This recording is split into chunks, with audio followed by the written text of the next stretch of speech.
So my name is Naomi Stead, and I'm a professor and head of the Department of Architecture at Monash University.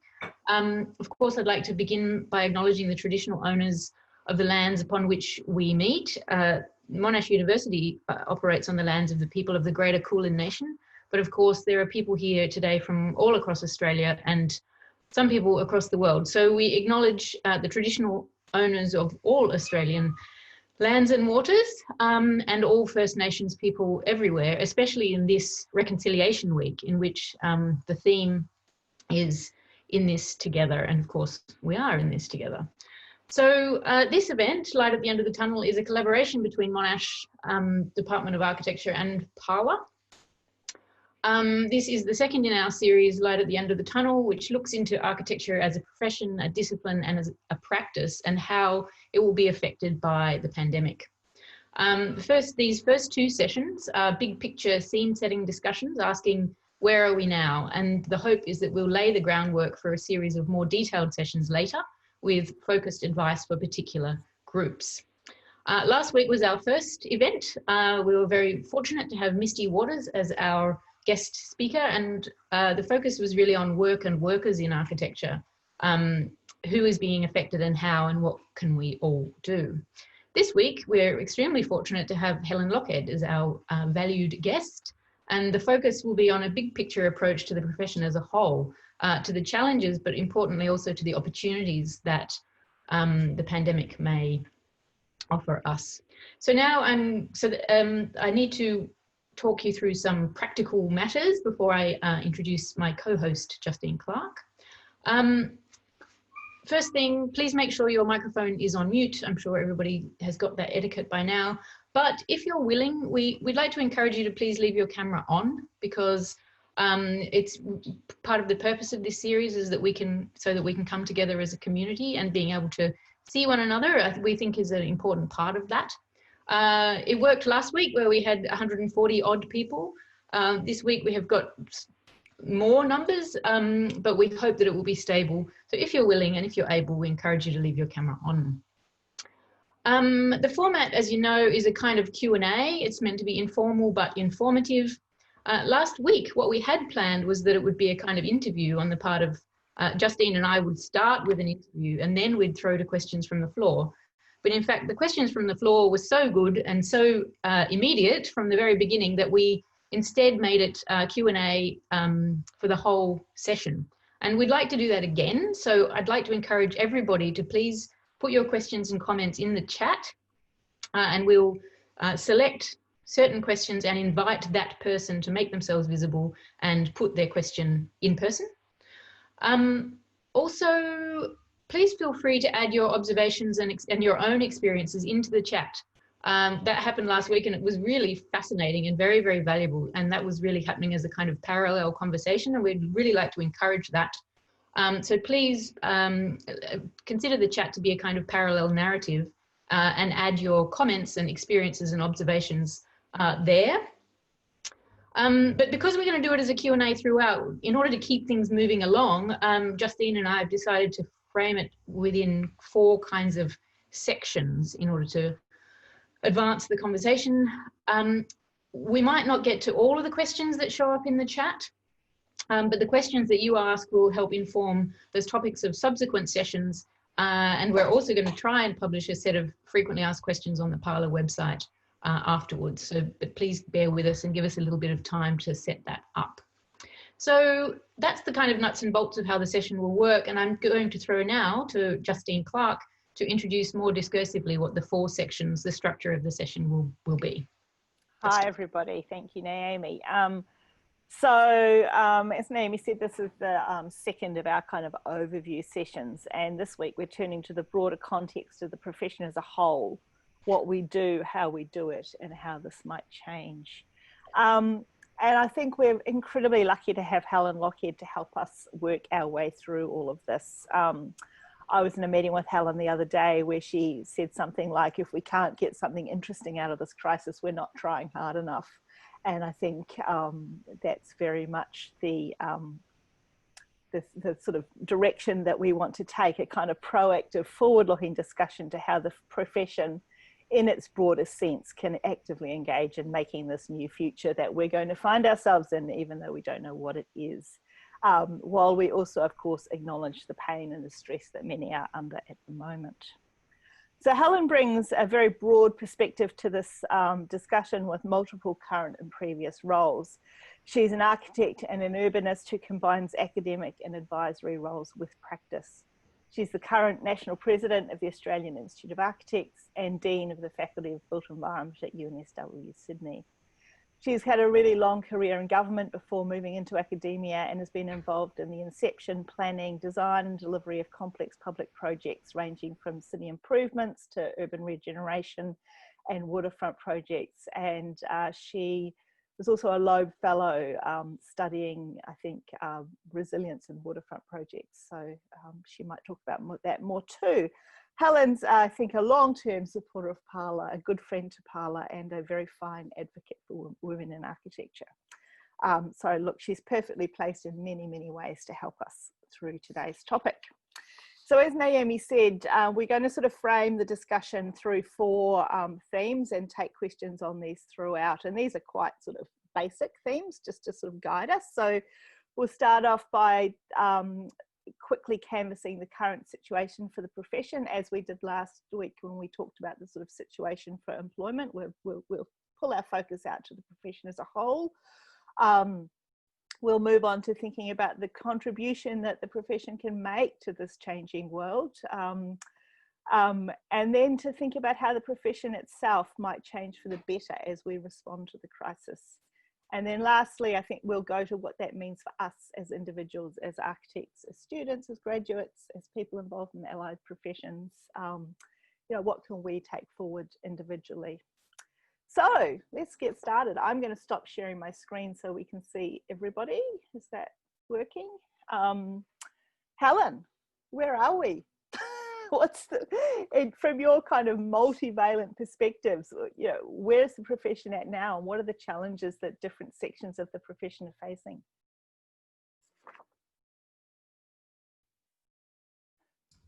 Helen, you need... Yeah. Okay, so that was a good start. So the first thing I should say is there are immediate impacts of COVID-19. There was a huge blind panic, and not anyone anywhere was not impacted. So especially, I think our professions are sort of like the canaries in the coal mine. If something's going to happen economically, it's going to have a ripple effect, and it'll hit planning, design, and construction first. So we're really ahead of the game, or ahead of the wave in that. So I think the impacts have been quite intense, and there's been a loss of work, projects have been cancelled or put on hold. We've immediately translated from being in a studio-based environment to working from home. So no area of our lives was disrupted. Suddenly children were at home working at the end of the kitchen table, partners were working at the end of the kitchen table, everyone was around the kitchen table as far as I can tell from all my Zoom meetings. And so that's good, and it's bad. It's bad in the sense there's an uncertainty in terms of work security, in terms of ongoing work. If you're an employer, you're worried about whether you can keep people employed. If you're an employed person, you're wondering whether you're going to have a job tomorrow. It's particularly bad for students and part-timers because they're the first ones to be hit, and that often affects women. But on the flip side, we've also seen extraordinary, wonderful things of people coming together, of families spending time together, of absolutely being able to quickly and agilely adapt to working from home under quite extreme circumstances of having to pivot on a pin. And I've seen in my own environment at the university where we had already commenced term 1, and our staff had to, within 1 week, convert all their teaching online. They didn't even have a hiatus or a breathing space between when they had to do it. So, and it was possible. So I think the silver lining for this dark cloud is we're always heard that message, or we're always told that message that trying to get behavioural change is a very slow, torturous task. And in fact, what we've seen is people can adapt quickly, and they can do whatever's required on the spin of a dial. So I think it's a very good omen for what's possible in the future because of the agility in which we've responded and adapted in a time which was absolutely crucial to change. When people have an imperative, they can innovate, they can adapt, they can be agile, they can be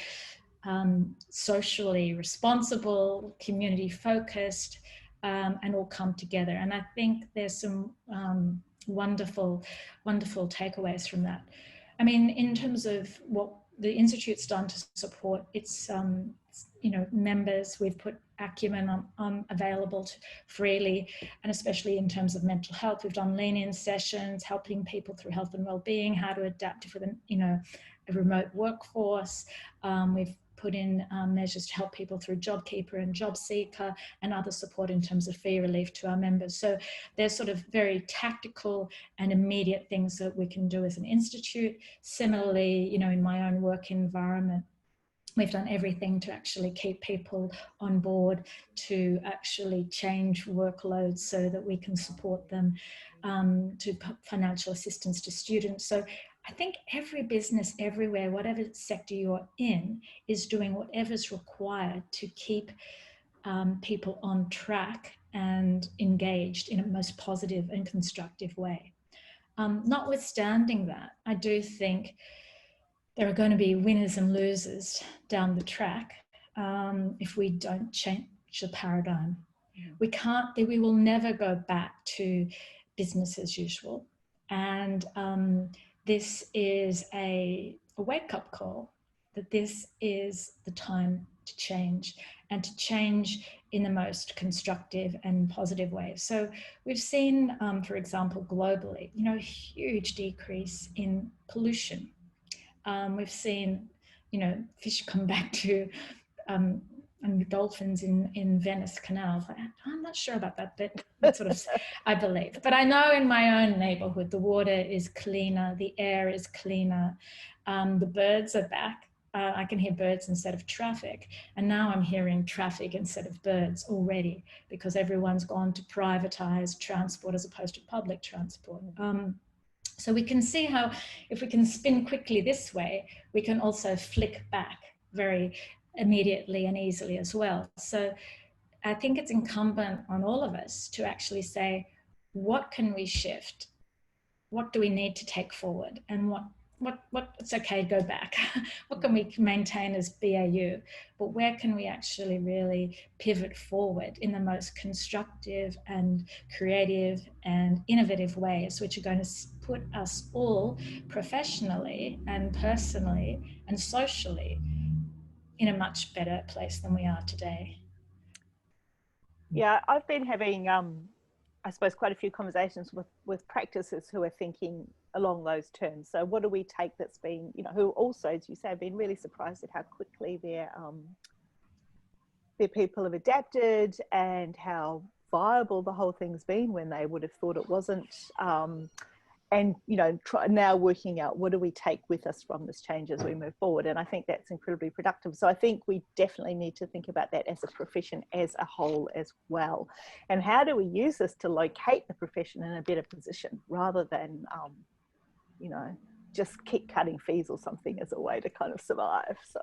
Well, I think we have to look at the dark side. We have to look at what people's worst behaviours will be, or most desperate behaviours will be, so we can actually plan for what we need to do. Because it's a bit like having someone who's written, planning controls or development controls, and then the developers always get around them, and you go how did that happen? Because you weren't thinking of the imperative of others. And I do think there will be huge fee cutting. And that was unmuted. And sorry. I think that was a glitch. All right, yeah. I think there will be fierce fee competition, and it'll be a race to the bottom if that's the way we go. We've already seen it for a number of years, and it really has not served the profession well. We're our own worst enemies in terms of holding the line. And so there will be fee competition. So how do we actually look at a different paradigm where we actually have a more sustainable, robust professional base, other than just cutting out the competition? But it will be across all sectors. It'll be across planning, it'll be across development, it'll be across construction. And so there will be collateral damage. And so I think people who will survive post-COVID will be the ones who actually think differently about business models and practice paradigms, and take away a lot of the good aspects of what's possible. I do think, you know, offices will not have big office spaces. I mean, I know I was on a global telco with all these presidents from around the world in different countries. And, you know, people were saying, we're not renewing our lease on our downtown space. We're already thinking about how we can actually just institute flexible work practices. It's worked really well for us. I know on the flip side, many have said it's not worked well because of the way they operate, because they haven't actually had that agility within their structure in the first place. But those who've got that agility will be able to adapt quickly. So they'll be able to reduce their overheads, and so therefore they're going to be more competitive, and they're actually more digitally savvy. And so they'll be able to pivot much more quickly. I think in this time, you cannot ignore the power of digital technology, and digital technology is our friend. We're all doing this. We're all coming together. You know, I mean, although we don't want any more screen time in our lives, it's enabled us to come together in an incredibly democratic way in all different ways. And I think even I was talking to students, you know, introverted students can have a voice because they can use the chat. They're not at the back of the room or the back of the class. Everyone's equal. So it's a real leveler in terms of having a voice and having a seat at the table. So, but it also enables us to harness global talent. I can have a discussion around the table with people from all around the world about what's happening globally. Albeit I had to get up at 4 o'clock in the morning to do it, but I did, and it was incredibly insightful in terms of sharing knowledge. If you think about global 24/7 practices, I know one of my sons works in a global practice, but none of them are going back till next year. They're all working interactively. And so the dial shifts. Those who are pretty much analog and disconnected and have traditional practices will probably be left behind. And that's happened not only, I'm thinking about all the recessions that I've lived through. When I first finished university, everyone was a taxi driver or went into theatre or film or anything else other than architecture. Then there was Black Friday in the late 80s when we came back to Australia from overseas and, you know, couldn't afford anything because it was just, it was a terrible time. Then we've had the GFC, and now we've got this. So, you know, my lifespan is long enough to know that this happens and things get worse before they get better, but then things do get better. And we just need to make sure we don't do this and this and this, but we do this and this and this. And we keep on learning and improving and innovating along the way. I guess my biggest fear is that, so I think technology is absolutely important because people will be able to redefine their capabilities and really span new networks and adapt and collaborate with people virtually in ways which they're beginning to do, but have been expedited by this experience. And we'll probably look at more of a gig economy sort of version of practice where you focus less on full projects and more on discrete tasks, and people do different parts of it. I think we might even be looking in terms of construction and be looking at local supply chains and more, you know, just-in-time fabrication and manufacturing, more sustainable and ethical provenance, you know, so that we'll be able to control, because we're not relying on China to provide everything, or cheaper markets to provide everything, because we can also see the downsides of having the supply chains interrupted. So I think there's lots of possibilities for those people who are going to be savvy and ready to take up different modes of practice. I do worry, and I've seen it already, that women are the ones who've taken the brunt of teaching from home. I know in my own environment, women are the ones who've chosen to take reduced working hours. They're often the ones who are not on tenure, or they're not, they're sessional staff.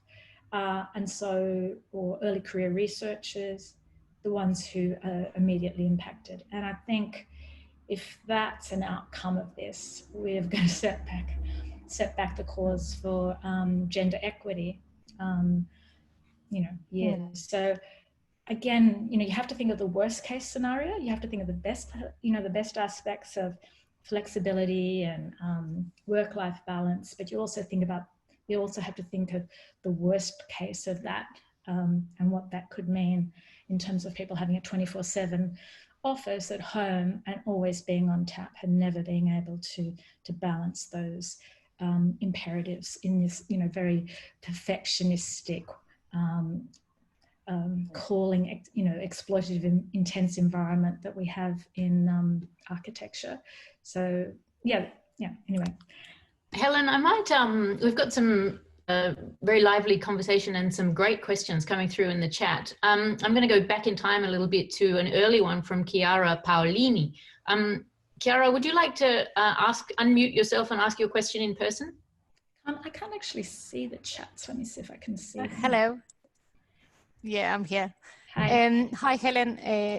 My question was regarding, you were talking about at the beginning about sustainability and what the architects' involvement. I was just wondering, in terms of like retrofitting, zero energy build of new houses, of new environments, what's the Architects Institute doing in order to push any legislations, any billing that we can be, as architects, be involved in, like reconstruct this, or like be involved more in like zero energy retrofitting, so that there's more jobs being created, or something related to that? Thank you. Yeah, thanks. That's a really great question. I would have to say, work is being done on a number of fronts. So someone's just popped up, join Architects Declare. Well, I would just like to say that no action happens through individual action, it happens through collective action. And that is not just all of us coming together, but it's also groups of people coming together. So Architects Declare and the Institute of Architects and Planning Institute and the Institute of Landscape Architects and Engineering Australia, and all of these have come together. And we convened a peak body roundtable in Canberra just a few months ago, actually. I think it must have been pre-COVID because I flew there. But we talked about actually working collectively. And then you represent tens of thousands of people having a voice. And this was really on the back of the bushfires. But, the agenda was really, this is just, again, it's a bit like COVID. It's really an imperative which pushes the agenda forward. And we need to be mindful of that opportunity. So obviously in our representations to government, on the bushfires, on the development of regional Australia, on the innovation task force. I attended a Senate committee hearing yesterday. In our own policies, we've got a new climate and sustainability task force that we've convened at the Institute of Architects, with a couple of key drivers from Architects Declare as members at that task force, as well as academics and people from government and industry. To actually look at what all the things and measures that we can take to get that agenda first and foremost in mind. So what are some of the agendas that we need to think about? First of all, we need to get our own house in order. As architects and practitioners, we need to walk the talk. So we can't live in highly consumptive or work in highly consumptive environments. We need to look at our own energy uses, our own patterns of work, our own waste, travel patterns, the rest of it. So, at a very baseline, we'd already stopped face-to-face meetings at the Institute of Architects, except for key moments in time, just to reduce our carbon footprint. I didn't attend, the RABA gold medal this year because I didn't believe there was a carbon footprint I wanted to actually sustain as part of that journey. So we are doing that sort of thing. We're getting our own house in order, and we want to set in place a framework to enable our members to actually get their own house in order as well. The second thing is we need to actually advocate and lobby government. And so we need to talk about what policy measures and what policy levers, procurement levers that governments need to take to ensure that we get not only good practice, but best practice demanded through procurement. So again, the Senate committee hearing yesterday, I talked about the opportunity of stimulus to actually entrench best practice. And we talked about examples in other countries, and they were interested to hear about that. So, and the third thing we have to do is educate consumers and consumer public and raise expectations about what's required as an informed consumer and as an informed client, and market that. So I think all of these things are part of a broader portfolio, but when we do present to committees, and you mentioned retrofit in the beginning, we talk about, you know, in stimulus, it's not just big projects, it's smaller projects which impact and improve the well-being of all communities, and simple things like that are retrofit, improving the performance and the energy consumption of buildings, retrofitting them so that they perform better. So we go from, you know, the very basic to the policy shifts and everything in between. So does that answer your question?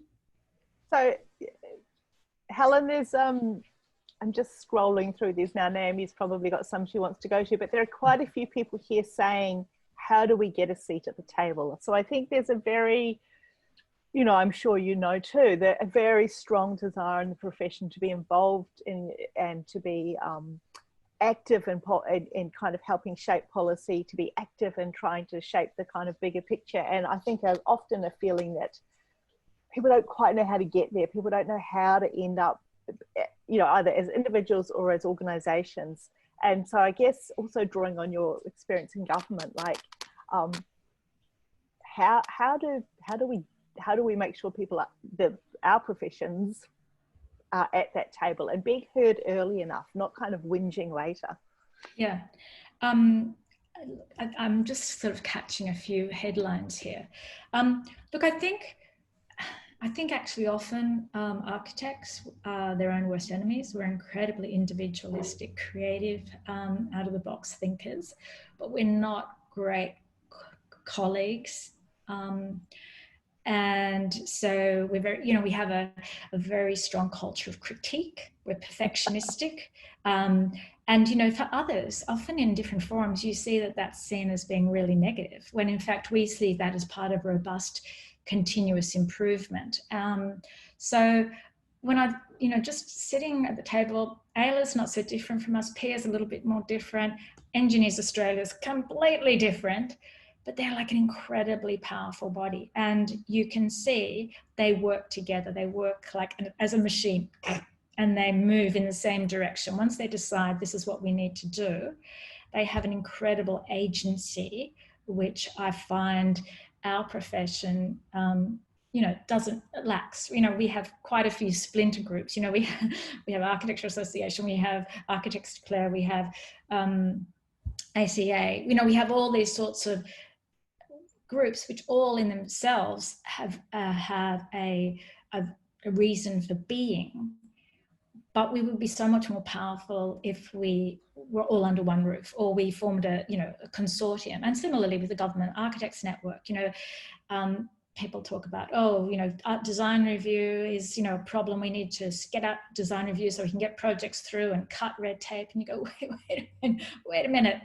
These people are our friends. They're actually getting design at the table. If we don't have anyone talking about design within government and mandating that and you know, enforcing it, basically, designers will not have a role at all. So all of these stakeholders, whether they're the Government Architects Network of Australia or architects working in government, or, you know, ACA or Architects Declare or AILA or PIA, they all are our friends. And unless we work in a collegiate and collective way to shift paradigms and to shift policy, we will not have a seat at the table, because we are actually quite a small professional footprint compared to other professions and builders and property developers.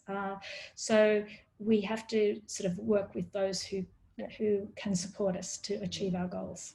And I think there's a start. I mean, I know last year I went to a couple of meetings that Kate Doyle from the AACA initiated, again, trying to get all the kind of key bodies from across education and the profession into the same room and talking about what was needed in relation to research. And I'd been to one she initiated a couple of years ago too, but that was the first time I'd ever sat, well, not me, that I was aware that those people had all been in the same room talking about sharing knowledge and collaborating and working together. And I think, trying to get those mechanisms going where, as you say, those various organizations are building on each other's strengths rather than kind of jockeying for position.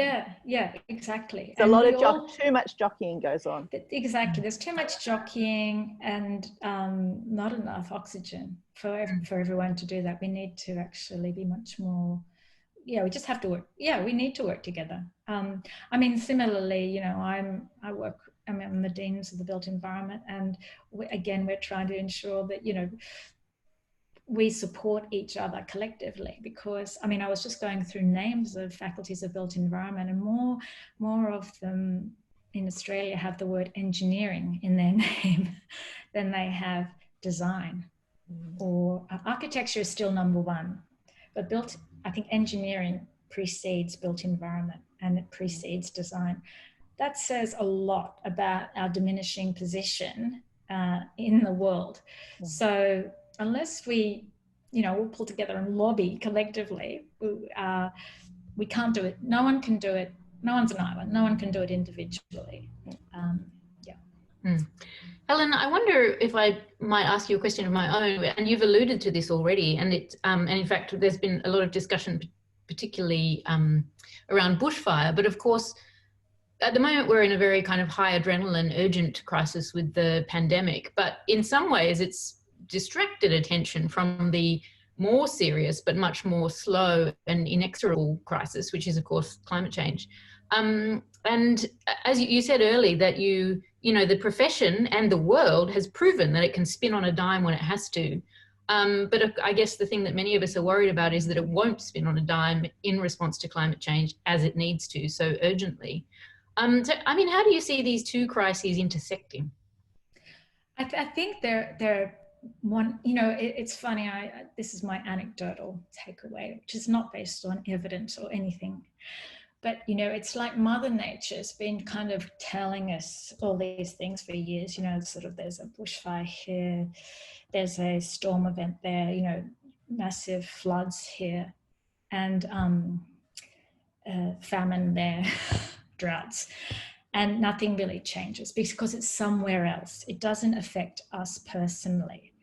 And so she came out and she said, well, I tried this. I tried climate change, this slow moving crisis, just, with a bit of affecting everybody, just hasn't really cut it. So I think we'll just have to go global. And so the global pandemic has affected everyone, no matter where they come from, the first world, the second world, the third world, big economies, small economies, emergent economies, fledgling countries, floundering in a very equitable, in fact, not so and very inequitable way, like New York and London and Italy and these places, who probably thought they were immune to these sorts of catastrophes. This sort of stuff happens to other people. It doesn't happen to us.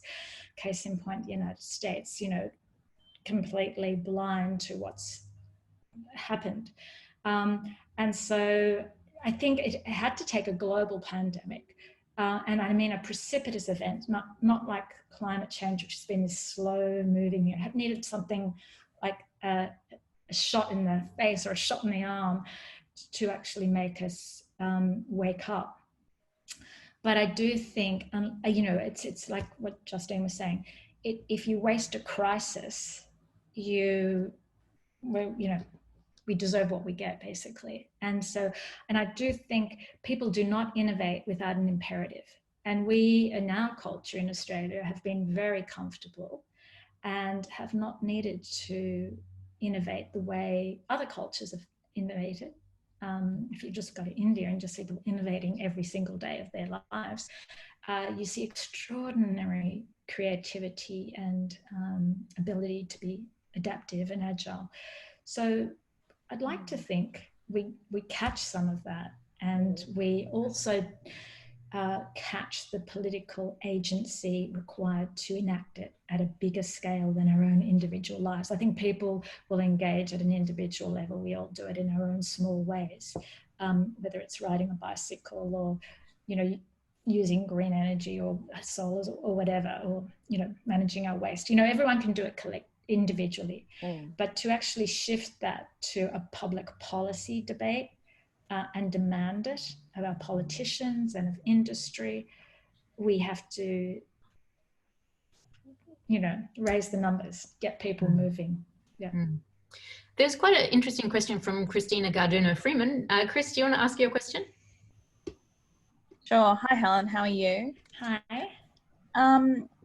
Look, one of the observations, I suppose, coming out of the conversation and also in, I guess, the changes that we've had to make is whether the pandemic actually highlights the value of architecture is as much a behavioural value as material value. And I wonder whether you could talk to that a little bit. Can you paraphrase that a little bit more? I'm just... Yeah, sure. I guess the idea that architecture is about constructing spaces in a material way is one way of considering what architecture might be perceived as. But that architecture is also about finding new ways of behaving and thinking about sort of behavioural economics models around nudge theory, so where something actually catalyses people to make changes, and how architecture might play a role in that. Yeah. Yeah, no, I think that's a really good point. I mean, I do think we've got a very bad messaging. I mean, and it's not necessarily all our fault. I think the media, if I think about the, you know, the National Architecture Awards, and they appear in Boss magazine, and they always kind of get that sort of shot like that, you know, of you know, the best angle of the building. So you never really understand what it's about or what the spaces are about or what it's trying to do. It's always that hero shot. As opposed to what we know and understand is the functional, cultural, and, you know, spatial and environmental consequences of making good architecture.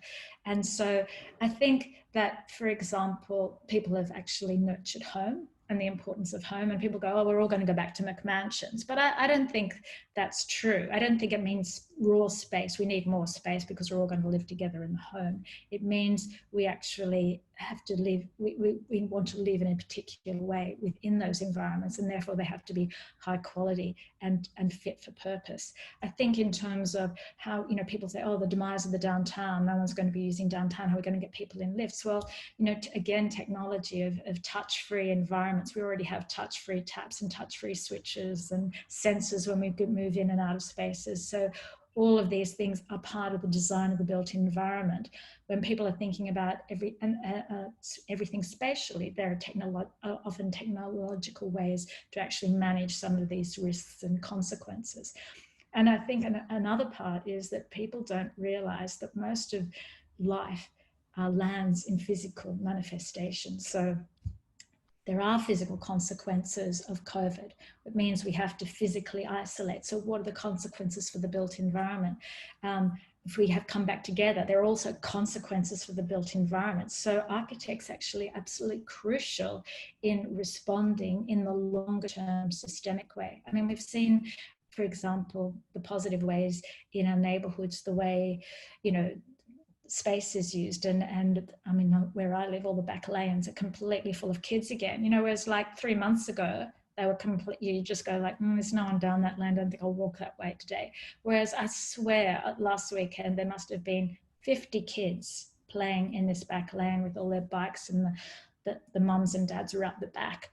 stand, you know, in the garage doors, whereas before all of them would have been closed. So these are the appropriation of the public domain and the reimagining of the public domain has all been a consequence of COVID, and we as designers and architects and landscape architects and can all be part of reimagining the way that could be.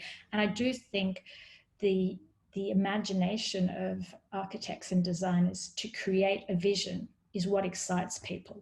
We need to not just talk about policy, but we also need to talk about vision and how you make a vision come into reality in people's imagination so that it's a future that they want to buy into.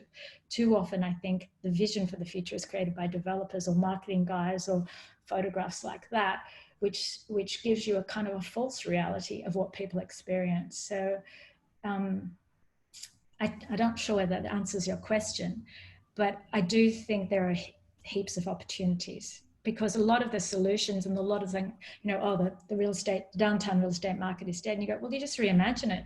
You just have more mixed use buildings. You have, you know, commercial down floor where everyone walks up, and you can have people living above where they have a much lower pattern of usage of lifts, so, and the low occupancy of lifts. So there are always ways of designing a solution, a physical solution to a problem, if you get the right people at the table to actually help you do it. And that's where architects are key. I wonder if we might go to a question from Sarah Hobday North. There's a couple of comments here, but I'm thinking specifically about, well, the one about the top 3 things. Sarah. Thank you. Thanks, Naomi. So, yeah, the tension, I think, between the public policy agenda is huge because the world needs to know what we do. But the question is marrying up that public policy agenda that's spoken about at the top level with all those small individual efforts that we all do. How do we all pull in the same direction? So what are the top 3 public policy requests and advocacy currently being made so that perhaps the little guys can do their bit too? Well, look, I think one of the immediate ways now is that the only money being spent is going to be spent on stimulus. So we need, you know, economic stimulus, which is going to affect us because there'll be jobs for architects and the construction industry.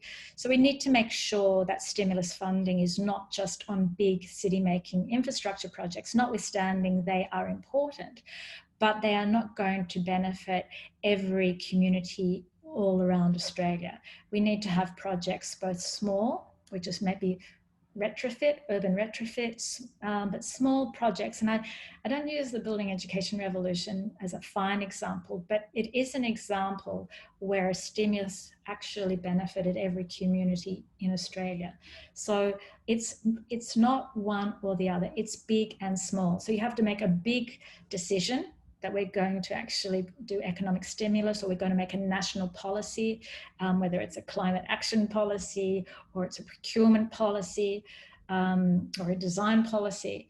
And then you say, well, how do you roll it out? And you have to roll it out in a very local, strategically at a federal, state and local government way. And you have to do it in public and private in the public and private sector working together. So all these things are complex. It's both big and small. It's both individual action, collective action.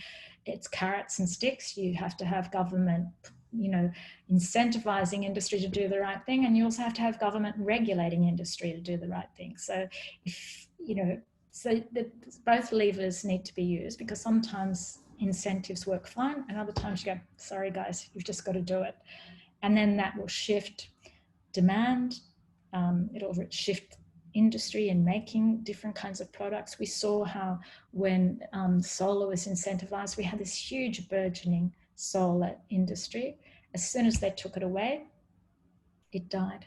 I mean, and even established ones like BP Solar died. And it was something like a 15-year-old industry. And without that support, it was an export industry, it folded. So, yeah, there's no one answer, but it's working at different scales, individual and collective. So I think that kind of takes us very nicely to the sort of last block of things we wanted to talk about. I think we've managed to roam our way over the first three very effectively. But so what does this mean for individuals? So we've got 165 people, 164 people sitting here on this chat who all obviously have a vast amount to say and are very keen to contribute and be active. And I know, of course, there's a much vaster group of people out there. So how do different people and groups find their agency? I think it can be quite hard to know I suppose as an employee, as a small practitioner, where you can find agency. And I wonder if you might have some tips as someone who's found a lot of agency in her own career. Yeah, look, it's interesting, isn't it? I mean, I went to university at a time where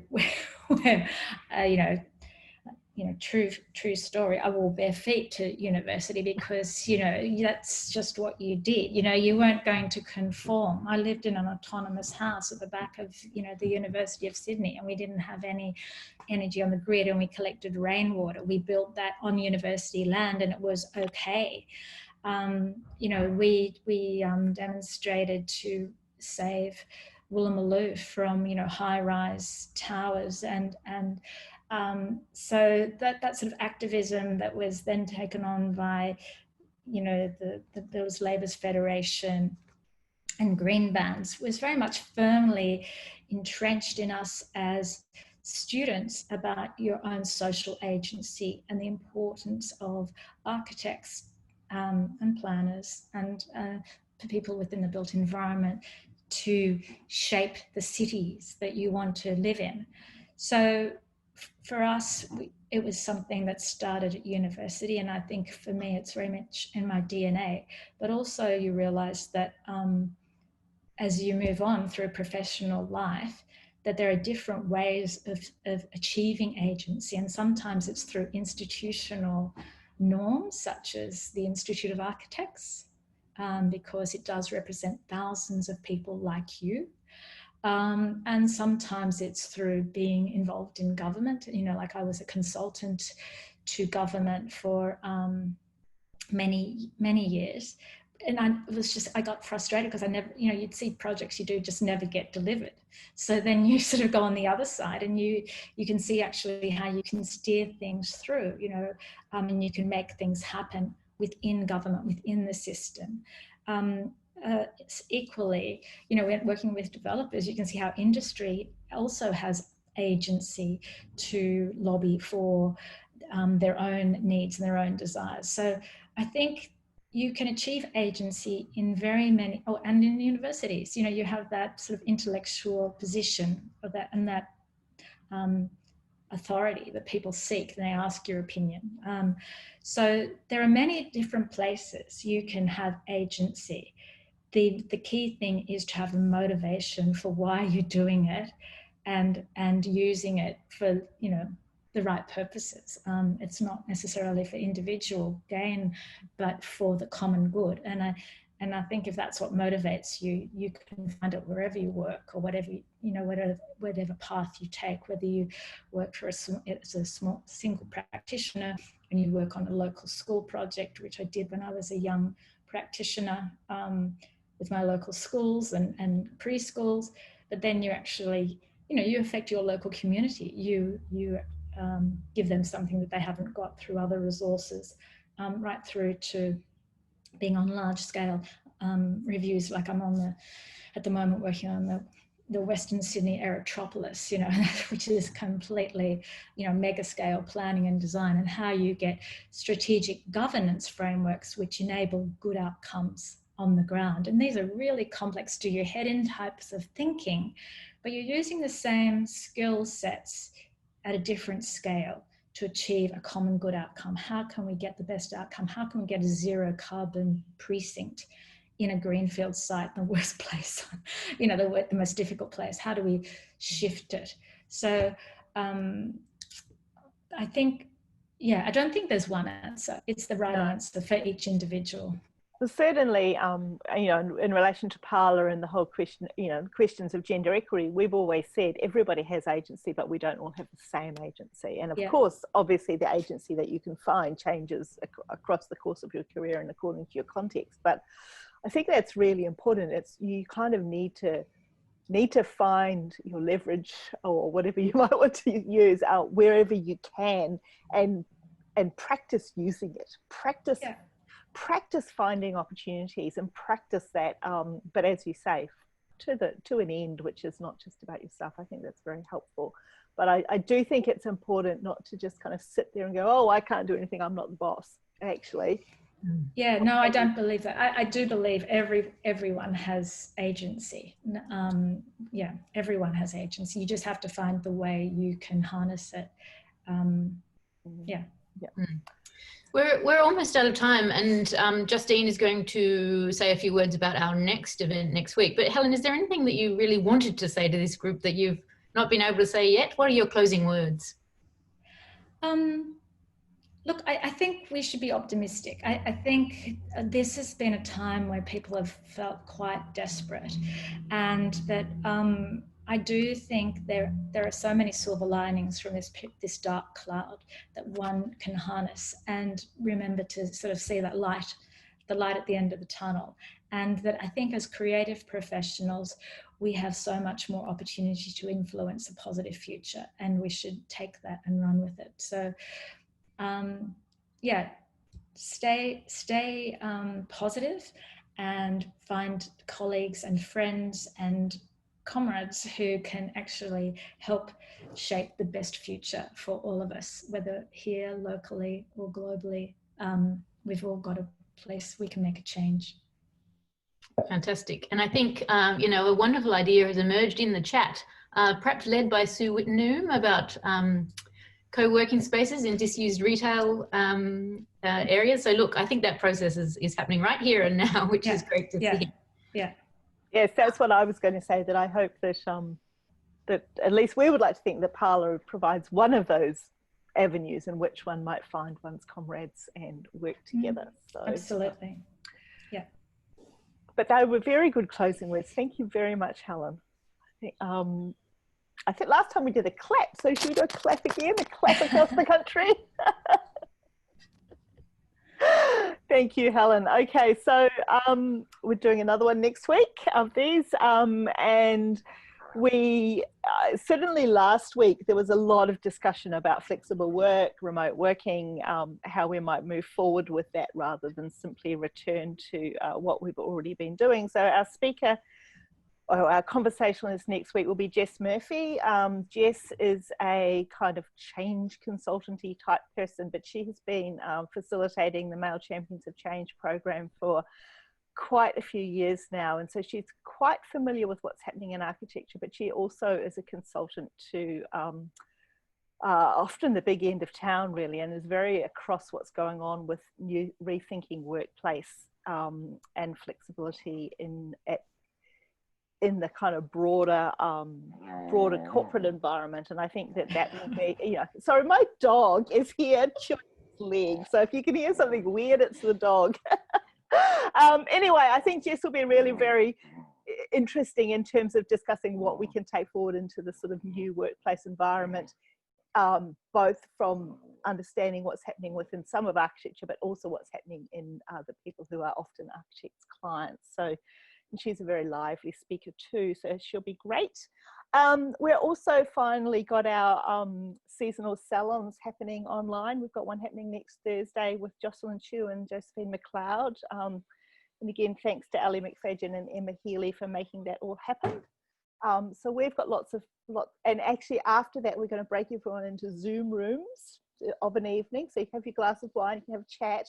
Hopefully this is, obviously it's nice to hang out with people, but really it's just, we want to find ways to help and build and enhance and activate our networks. And so that's those. Hopefully come along, hang out, have a glass of wine, get match made by Ali and me into a Zoom room and see if you can find some new friends and colleagues and comrades and, make change. I've got one more thing to say. I had a lovely phone call today from Brickworks, who have been our sponsor I have to say, I thought everyone was going to stop sponsoring Parlour because no one's got any money. Brickworks is staying on as a Parlour sponsor, so I'm very happy, and I just want to tell everyone that. And also AWS is continuing as well. So that's good news for me. You guys might not mean so much to you, but it means we can keep going. So yes, great. Naomi. Thank you very much, Helen. That was a fantastic, really spectacularly broad-ranging, your breadth of knowledge and experience in the built environment is really, you know, we're so lucky to have you. And I think everyone here is very well aware of that. So thank you. It's been fantastic. And thank you again to our audience, or let's say our collaborators, who once again have had a very lively conversation in the chat and given us some really great questions, not all of which we've addressed. Andrew Bruffman had an excellent question, which we unfortunately couldn't get to, and there were many others as well. So thank you. Please come to the next time. And it's really great to see you all here virtually. And we look forward to the time when we can see you again in person.